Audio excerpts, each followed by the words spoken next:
All right, in this video, I'm going to teach you guys how to solve a linear system of equations using what's called the elimination method. We're going to start with a basic problem like this. I'll give you 2 more examples after that so you can deal with those more complex ones when you get to them.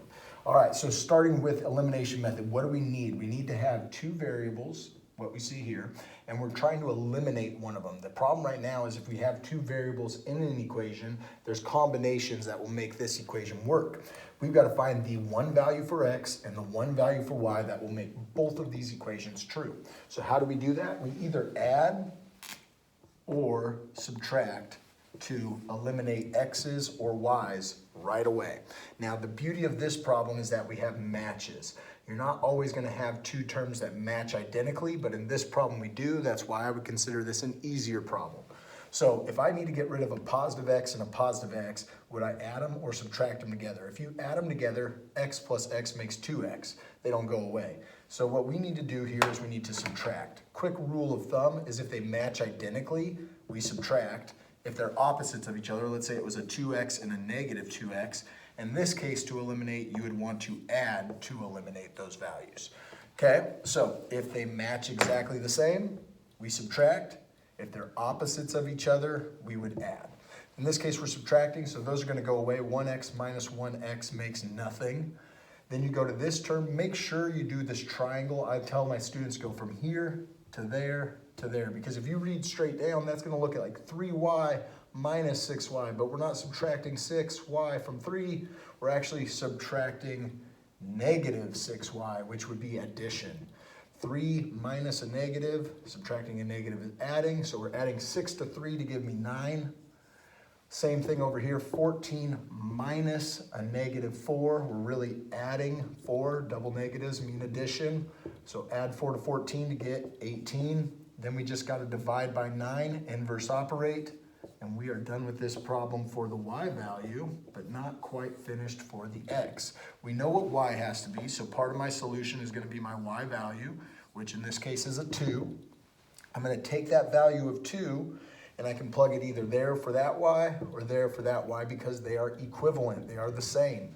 So I'm just going to take the top equation. There's no negatives to deal with. It seems a little bit easier. So I'm just going to rewrite x plus 3y equals 14, but I'm going to substitute 2 in for my y. X plus 3 times y is now 3 times 2 equals 14. And now I'll be able to solve this problem by using inverse operations.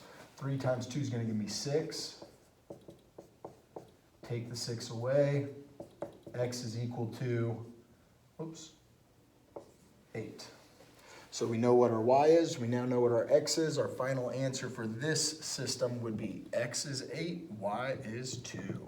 All right, let's go into a little bit trickier one where we got to do a different step to start because we won't start with matches on this next problem. Here we go. Into the big leagues, baby. Now what I see is a 7x and a 3x, a 2y and a 4y. They don't match and they're not opposites, right? If I'm looking at 2y there, 4y here, those aren't the same thing. I need it to be a 2y and a 2y, or a 2y and a negative 2y, or some other match. How do I make that happen? Is there a way that I can turn one of these numbers, either 3 into a 7, 7 into a 3, 2 into a 4, 4 into a 2? I definitely know one way I can turn a 2 into a 4. And you probably do as well, right? We can just multiply. All you got to do is just take this top equation, and if you recognize that you can take 2, multiply it by some value, and make it into a 4, then you know exactly what you need to multiply by. What number times 2 would make that into a 4? Well, that would be 2. Now, if we're going to take 2 and multiply this term, we're doubling that, which means if we want to keep this equation equivalent, we got to double this and double that. So we're going to use the distributive property. 2 times 7x, 2 times 2y, and 2 times negative 12. I'm a huge fan when I have to change the top equation. I'll just give all my answers underneath here. I'll put the x term here, I'll put the y term there, the constant right here, and then I can kind of just scribble out the top equation so I ignore it. So 2 times 7x, that's going to give me a 14x. 2 times 2y, that's going to give me a 4y. Now we have our match. And 2 times negative 12 is going to give me a negative 24. Interesting. Okay, now what I look at here, and now I'm paying attention to these two equations. This equation right here that we're looking at is no different than this one because all we did was doubled all three values, all three terms. So it's still the same equation, it's just not simplified. So we can ignore the top now, pay no mind to that. We've got our matches here. Remember when they match exactly the same, what do we want to do, add or subtract? We are subtracting. There's a reason I put my subtraction symbol way over here so I don't confuse it with this term. I always tell my students to give a gap right there. 3 minus 14, right? That's going to take you all the way down to negative 11x. Okay, 3x minus 14x and negative 11x. 4y minus 4y, gone. That's the whole reason we get them to match up. Negative 24 minus a negative 24. Well, when we're subtracting a negative, we're really just adding. Negative 24 plus 24 would give me a 0. So now I've got a negative 11x equals 0. I divide by negative 11, divide by negative 11. Probably don't need to do that to show you the answer is 0, but just to show the steps. Now that I know what x is, I can put it right here or right here, my choice. I like the top equation, it looks easier to work with. So we're gonna put a 0 in for x right there. That would be read out as 3 times 0 plus 4y equals negative 24, equals negative 24. And now I can solve for the y. 3 times 0 goes away.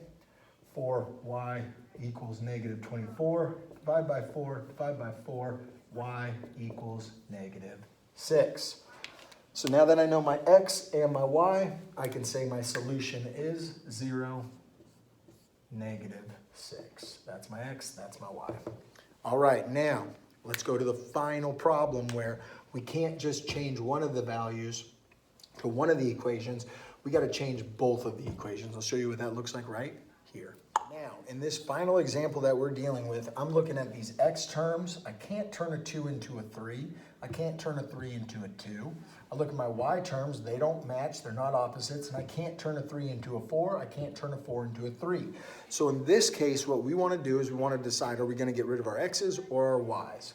I think getting rid of the x's is not a bad idea here. So I got to ask myself, I got a 2 and I got a 3. What can both of these numbers turn into if I were to multiply? Well, 2 can make a 4, but 3 can't make a 4. 3 can make a 6.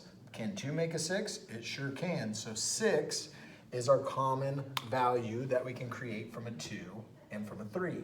So we've got to figure out a way to turn this term into negative 6x, this term into negative 6x, and we got to ask ourselves what to multiply to make that happen. So, parentheses around everything.